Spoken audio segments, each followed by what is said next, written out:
नमस्कार, मैं आर के पाल आप सभी दर्शकों का स्वागत करता हूं आपके अपने न्यूज़ चैनल शहर का दर्पण में। अब सभी खबरें विस्तार से। लखनऊ में आज हिंदू आर्मी के चीफ सुशील तिवारी ने होली के अवसर पर मीडिया के माध्यम से उन्होंने कहा कि उनके द्वारा एक पोस्टर जारी किया गया है जिसमें उन्होंने लिखा है कि हिंदू आर्मी का आह्वान है, होली पर्व में राष्ट्रद्रोही डाल सकते हैं व्यवधान, इसीलिए हिंदू हो जाओ सावधान, होली में दिखाओ समझदारी, करो हिंदू प्रतिष्ठानों व सनातनी दुकानों से खरीदारी, इसी में है समझदारी। फिर इसके बाद हिंदू आर्मी के चीफ बधाइयों में इन राष्ट्रद्रोहियों के द्वारा जिस तरह से मासूमों की गला रेत के हत्या की उसकी घोर निंदा करते हुए उन्होंने कहा कि जिस तरह से हिंदू परिवार ने आरोपियों को सैलून की दुकान खोलने के लिए कर्ज दिया था, उन्हीं आरोपियों ने अपने साथियों के साथ मिलकर मासूमों की निर्मम हत्या कर दी। यह राष्ट्रद्रोही बेधर्मी तब इनका धर्म सिद्ध होता है, तो इनसे खरीदारी कर अपने लिए बम विस्फोट तैयार करना क्या उचित है? इन्हीं सब बातों को लेकर हिंदू आर्मी ने मीडिया के माध्यम से जनता से अपील की है और कहा कि कोई भी हिंदू इन लोगों से खरीदारी न करे। और अंत में उन्होंने होली के इस पावन पर्व पर सभी को बहुत बहुत शुभकामनाएं दी। आइए बातचीत करते हैं हिंदू आर्मी के चीफ सुशील तिवारी से। नहीं, होली के शुभ अवसर में ही कहना चाहेंगे कि हमने एक बैनर जारी किया, प्रत्येक वर्ष की भांति आप देख सकते हैं। हिंदू आर्मी का आह्वान है, होली पर्व में राष्ट्रद्रोही डाल सकते हैं व्यवधान, इसलिए हिंदू हो जाओ सावधान, होली में दिखाओ समझदारी और करो हिंदू प्रतिष्ठानों सनातनी दुकानों से खरीदारी, इसी में है समझदारी। आपने अभी देखा बदायूं केस, आपने देखा अभी बदायूं आपने देखा, जिस हिंदू परिवार ने कर्ज दिया था सैलून खोलने के लिए, उसी हिंदू परिवार के बच्चों की निर्मम हत्या, ये राष्ट्रद्रोही, ये बेधर्मी के जावेद और समथिंग दो नाम और हैं, उन्होंने मतलब गला रेत के हत्या कर दी। तब इनका धर्म सिद्ध होता, तब इनका, तो इनसे खरीदारी करके अपने लिए बम विस्फोट तक तैयार करना क्या उचित है क्या? अब मीडिया का कहना है कि आपके इस आह्वान से, इस आंदोलन से फर्क क्या पड़ता है?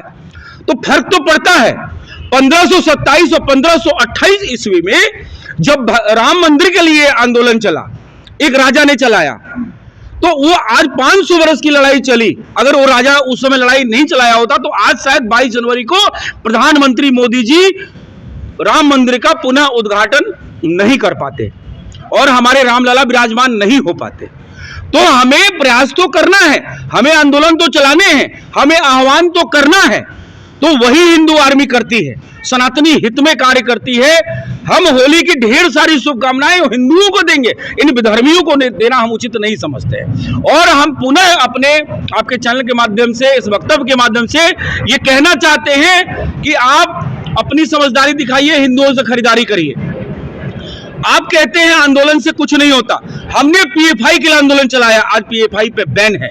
आप कहते हैं आंदोलन से कुछ नहीं होता, अभियान से कुछ नहीं होता, आप सीएए को देख लीजिए, ये आंदोलन का नतीजा है जो आज सीएए लागू हो चुका है। आंदोलन का नतीजा देख लीजिएगा, आज 370 लागू हो चुका है। आंदोलन का नतीजा ही है कि देश में राष्ट्रवादी सरकार स्थापित है। और जैसा कि हमारे प्रधानमंत्री मोदी जी का कहना है कि हम 2047 की सोच रहे हैं, 2029 की बात क्यों करते हो? तो ये आंदोलन का ही नतीजा है। ये हिंदू आर्मी आंदोलन चलाती रहेगी और इस तरह के विधर्मियों का बाइकआउट करती रहेगी। आपने देखा होगा राजस्थान में गला रेत दिया गया हिंदू टेलर मास्टर का, वो एक आंदोलन आपने देखा। उसके बाद फिर इन्होंने मतलब निर्मम हत्या कर दी बच्चों की। आप बताइए कितना जघन्य अपराध है। बच्चों से क्या लेना देना था? 2005 की लड़ाई थी, बड़े आपस में परिवारों की लड़ाई थी और बदायूं में जाके बच्चों का गला काट दिया। एक बच्चा हॉस्पिटल में है। कहने का तात्पर्य हमारा ये है कि हमें इन विधर्मियों से सावधान रहना है। होली हो, दिवाली हो, दशहरा हो, दुर्गा पूजा हो, कोई भी फेस्टिवल हो, हमें अपने भाइयों से खरीदारी करनी है, हमें राष्ट्र को मजबूत करना है, हमें प्रधानमंत्री की बात को ध्यान देना है। लोकल फॉर वोकल, वो प्रधानमंत्री के पद पे हैं, वो नहीं कह सकते डायरेक्ट, लेकिन हिंदू आर्मी डायरेक्ट कह सकती है कि इन घुसपैठियों से, इन रोहिंग्याओं से खरीदारी बंद करें और अपनी होली को शुभ करें।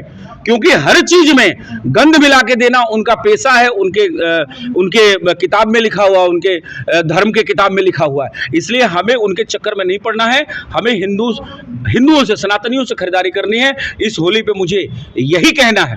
और आपको बता दें, सिर्फ हिंदू आर्मी ही नहीं, आपने एक चीज देखा, ये देखिए एक बैनर जारी किया उन लोगों ने अपने, जो उनका त्योहार चल रहा है इस समय, जो महीना भर चलता है, अपने, देखिए हम नाम नहीं लेंगे, खरीदी अपनों से करें, अपना खाएगा जकात निकलेगा, गैर खाएगा हथियार निकलेगा, और फिर उस हथियार को लेकर तुम्हारे घर पर और उनके मंदिरों पर भगवा झंडा लहराएगा। उम्मत ए मुसलमान हर जिम्मेदार इंसान तक पैगाम जरूर पहुंचाए। ये देख लीजिए उनके किस तरह से षड्यंत्र चल रहा है। वो गर्दन भी वही आके काट रहे हैं। हम लोग भाईचारा निभाने में लगे हैं। भाईचारा बंद करिए और मोदी सरकार को मजबूत करिए और हिंदुओं को मजबूत करिए। जब हिंदू मजबूत होगा तो राष्ट्रवादी सरकारें मजबूत होंगी, और हमें पुनः और पुनः भारत के सभी सनातनियों को ये हिंदू आर्मी की तरफ से इस होली पर्व की बहुत बहुत शुभकामनाएं, बधाई मैं देता हूं। लेकिन मैं बार बार ये इस बधाई के साथ ये जो है उनको संचेत करता हूं, उनको बताता हूं कि सावधान रहो इन बेधर्मियों से। आप देखिए ये जो हम लोगों ने बैनर जारी किया है, ये बैनर आज से नहीं लगभग महीनों से चल रहा है कि खरीदारी नहीं करनी है। साफ साफ इसमें इशारा दिखाया गया, नहीं करनी है, नहीं करनी है। इस दृढ़ निश्चय के साथ बहुत बहुत शुभकामनाएं। हैप्पी होली, शुभ होली, बहुत बहुत बहुत धन्यवाद। जय श्री राम, जय बजरंगबली। मत होइए कंफ्यूज, देखते रहिए शहर का दर्पण न्यूज़, क्योंकि खबरों की नब्ज पहचानते हैं हम। फिर अगले बुलेटिन में मुलाकात होगी, तब तक के लिए नमस्कार।